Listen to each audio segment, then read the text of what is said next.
Kayo po ba mga bossing ko isa sa mga napapaisip kung bakit lagi na lamang pong kapos kayo sa lahat ng bagay?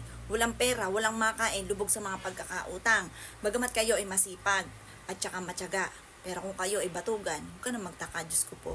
Talagang ganun talaga. Dahil hindi naman po ang pera ang lalapit sa inyo. Yan po ay talagang pinagtatrabahuhan. Tapos kailangan tyaga-tyaga lamang dahil wala naman pong isang click lamang ay may pera ka ng malaki. Lalo na kung ang kailangan nyo ay malaking pera. Ngayon po mga bossing ko, ikaw yung masipag at matyaga at lagi ka walang pera. Abay, gawin nyo po ito mga bossing ko. Kumbaga, lubos-lubosin nyo na. Huwag kayong makontento sa sipag at tiyaga lamang. At ganoon din po ako, ikaw laging nagdadasal, pero parang ang dami nyo pa rin mga problema.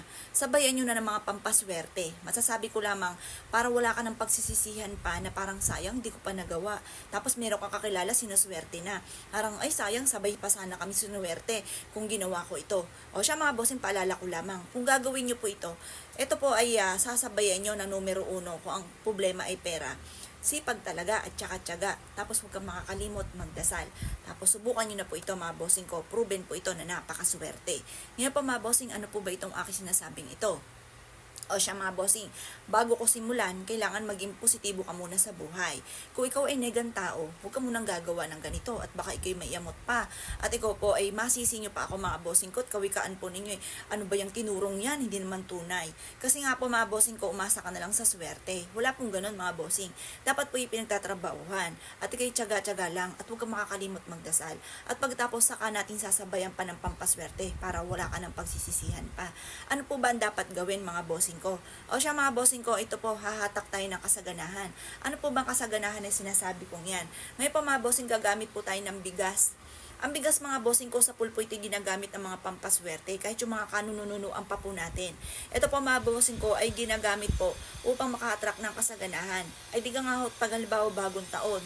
Pag bagong taon yan po ay hindi nawawala ang bigas sa pagkainan dahil nag-a-attract ito ng kasaganahan. At ganoon din po kapag may kinakasal ay hinahaluan pa ito ng bulaklak at saka bigas na isinasabog sa kinakasal para mas maging masagana ang pagsasama ng mag-asawa. At ganoon din syempre mga bossing ko, kapag lumilipat ng bahay at ganoon din ang inyong negosyo, ang bigas ay hindi nawawala mga bossing ko dahil masagana ang dulot po nito. Ngayon po mga bossing, gato lang po inyo pong gagawin. Kumuha po kayo ng bigas, halimbawa kayo po ay lagi walang pera. Maglagay ka ng 5 butil o 7 butil na bigas sa pitaka ninyo. At pagkatapos, kung ikaw may negosyo, maglagay ka rin ng 5 na butil or kaya ay 7 butil sa inyong kaha. Ganun din po mga bossing ko, maglagay ka ng bigas sa hapagkainan kung saan kayo ay nakain. Yung 4 na perpektong sangkap, bigas, asin, asukal at ganoon din ang tubig. Yung 4 na powerful na pampaswerte sa hapagkainan na huwag kang magpapawala sa inyong hapagkainan. Huwag kang magpapawala mga bossing ko at malinis na malinis yung inyong kinakainan at walang kalaman-laman. Ako, sumisimbolo po yun ng kahirapan, kawalan ng pera. Ang bigas mga bossing ko, isa po lang ginagamit itong pampaswerte.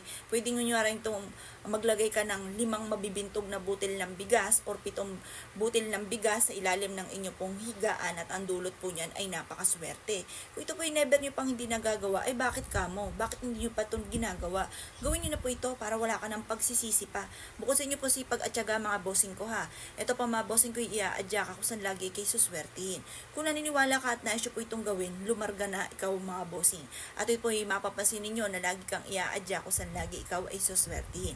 Kaya kung kayo pa isa sa mga mahilig sa mga pampaswerte, huwag ka namang patumpik-tumpik pa. Subukan nyo po ito, gawin nyo po ito sa umaga lamang. Ng mga bandang alas 7 hanggang alas 8 lang po ang paggawa ng mga pampaswerte sa umaga. Kapag naman ikaw yung magtataboy ng mga negatibong espiritu, alas 5 po yan mga bossing ko. At yung mga gumagamit din ng mga kaliwa, yan po ay hapon din mga bossing, alas 5 ng hapon. Pero syempre, dito tayo sa pampaswerte mga bossing ko. Kaya umaga nyo po ito gagawin. Kasi itatangay ka ng sinag ng araw sa may silangan, papalaki ang sinag ng araw, itatangay ka yan sa pagtaas mga bossing ko. Ang ibig sabihin yan, tagumpay sa buhay. Kaya kung ikay naniniwala at mahilig ka sa mga ganito mga pamamaraan, asya mga bossing, good luck po sa inyo po lahat.